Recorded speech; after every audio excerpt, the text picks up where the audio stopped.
On parle souvent d'agriculture bio, mais en plus de ça, j'ai envie de dire le fait de consommer local, alors on peut dire régional, français à minima, ouais. C'est encore plus essentiel, je dirais. Disons que les deux sont importants. Il faut manger bio, ça forcément je vais prêcher pour ma paroisse. Mais et AB de surcroît. Voilà, AB, et si on peut local, c'est encore mieux. Les 7, 8 et 9 juin, les Journées nationales de l'agriculture vous proposent dans toute la France 3 jours de rencontres, d'animation, de dégustation. Tout le programme sur journéeagriculture.fr. On évoque cette agriculture qui nous tient à cœur. On va parler forcément de l'Île-de-France qui nous accueille ici au cœur de Paris. C'est symbolique puisque nous sommes aux arènes de Lutèce et on est ensemble pour évoquer la coopérative bio d'Île-de-France. Alors on connaît forcément aujourd'hui cette démarche vertueuse de l'agriculture biologique. En quoi finalement cette coopérative bio interagit ? Oui, alors on a un modèle en fait qui est très original dans le monde des coopératives. Nos agriculteurs, quand ils ont créé la coopérative, ils ont choisi de faire une coopérative qui leur permette de commercialiser leurs produits en circuit court.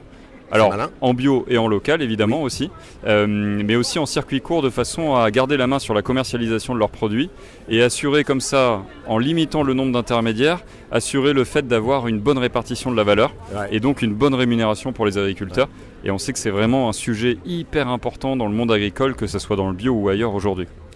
D'autant plus important, et on s'en préoccupe nous aussi consommateurs, il faudrait peut-être là aussi accélérer. C'est vrai que c'est vous, agriculteurs, agricultrices qui nous nourrissez, c'est vital en tout cas, et c'est vital chaque jour. Je reviens sur cette coopérative, forcément le respect des marges, là aussi de la transformation, beaucoup de producteurs ont intégré également dans leur productivité la transformation à la ferme. Oui, alors tout à fait.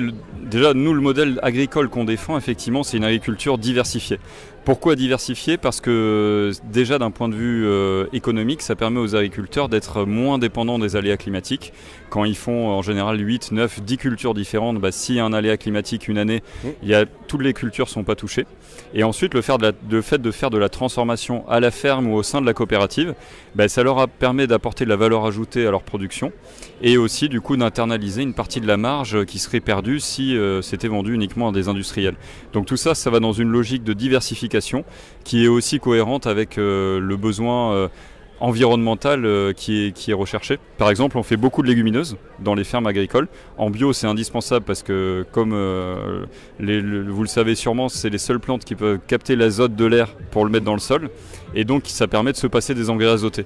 Donc ça aussi, c'est dans la même logique. Alors, on l'apprécie. Nicolas, je voulais évoquer aussi le cadre politique parce que la loi Egalim qui a été portée tout au début par Garot, aujourd'hui porte aussi ses effets sur le territoire.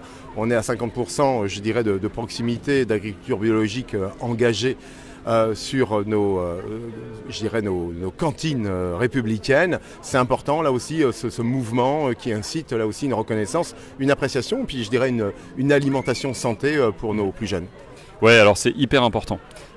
Cette loi, en fait, elle permet, grâce au levier de la commande publique, de tirer en fait tout la transformation du modèle agricole.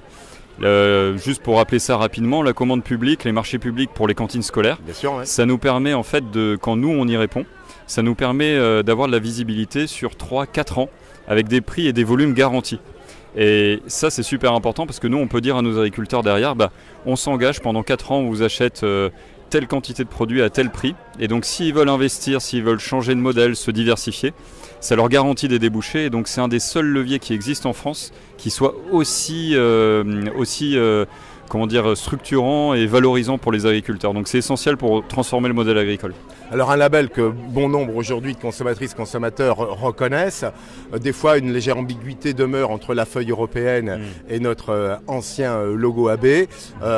Effectivement, sur le plan européen, c'est la feuille qui prime. Le AB, c'est que finalement, on vient aussi distinguer un biologique de France.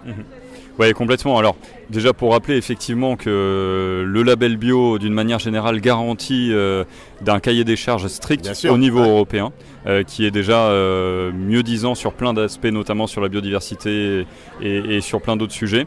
Effectivement, on parle souvent d'agriculture bio, mais en plus de ça, j'ai envie de dire le fait de consommer local, alors on peut dire régional, français à minima, c'est encore plus essentiel, je dirais. Disons que les deux sont importants.